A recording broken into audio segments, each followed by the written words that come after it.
Picking up after our last episode, we're now going to look at how to create a teardrop. Teardrops are used in almost all face painting designs, so it's important to be able to create them consistently. So what is a teardrop?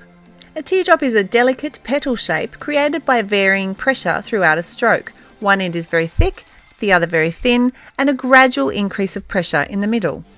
There are two ways to create them: thin to thick, where we start with low pressure, gradually adding pressure until we press the brush completely down, or thick to thin, where we start with full pressure on the brush and twist and reduce pressure as we leave the stroke. We're going to cover both of those in detail here today. The first one we're going to look at is thin to thick. We start the stroke by having almost no pressure on the brush, just skimming the skin. We'll see in this replay that we brush lightly, add a little more pressure, the brush always perpendicular to the skin until we have maximum pressure coming off the way we went down. Now before we practice these again, here are a couple of tips to help you improve your technique. Always make sure that the brush approaches the skin on the skinny side, so that's the thin side of the boat oar. The start of the stroke needs to be as thin as possible, and you won't be able to achieve that if you approach the skin with the thick side of the boat oar. Secondly, it's important to make sure your brush is perpendicular to the skin, not sideways. Thirdly, the correct way to end your stroke is to add pressure and then come back off the way you went down. Again, brushing lightly against the skin with very low pressure, slowly adding pressure, brush perpendicular to the skin, maximum pressure, and then pulling back off the way you went down. Now this isn't dead simple the first time you try it, so let's look at some troubleshooting, and if you're struggling, this might help you out. One of the most common problems I see is that people don't add pressure evenly, so you start with a thin stroke and all of a sudden add a whole lot of pressure. This results in a really odd looking shape. Instead, you should be adding a slight amount of pressure at the start and then gradually adding pressure. You can still have that small, shorter shape, but still gradually add the pressure. The second problem is poor paint consistency or poor loading of the brush. If you only load paint onto the very tip of the brush, when you press down, there's no paint to come out from the base of the bristles.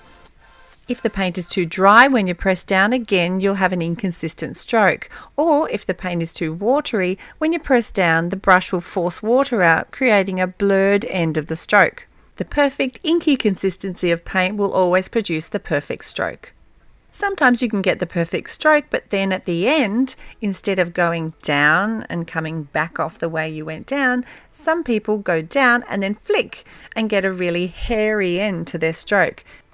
So again, instead of flicking at the end, what you want to do is gradually add pressure and then come back off the way you went down. Another problem I see a fair bit is that people don't maximize the size difference of the two ends of their stroke. Now here you'll see one end is thin, one end is thick, but some people go too thin all the way down, so both ends of the stroke are fairly thin, which doesn't give a good contrast. Or they start too thick and then don't add any more pressure and both ends are too thick. What you want to do is have a really thin front, a really thick end with a huge contrast between the ends of the stroke. We've talked a lot about keeping the brush perpendicular to the skin, and this is why. If you hold the brush at an angle, the pressure you exert will be pushing back up the stroke. So instead of having a nice even teardrop like this, we press the pressure down and it goes back up the stroke, forming a really odd looking shape. I see this a lot in my classes, so if you're finding you have this tadpole look to your teardrops, go back and make sure the brush is perpendicular to the skin. An easy fix. Now for the thick to thin method. We start by exerting maximum pressure on the brush and then twisting and lifting to reduce pressure to a pointy end. You may recall from our initial videos that small twist we do with our thumb to go from thick to thin, that's what we need to do in the middle of our stroke. So we start by exerting pressure, twist it 90 degrees while we lift and reduce pressure to finish the stroke on a very skinny end.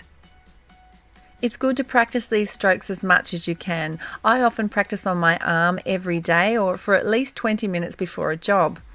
Creating a flower pattern like this allows you to practice your teardrops in different directions and to control the end position of your teardrop point. With all of these brush strokes, it really is true that the more you practice, the better you'll be. Practice, practice, practice. And don't frustrate yourself by using poor quality brushes. You'll never get a really good line with a poor quality brush.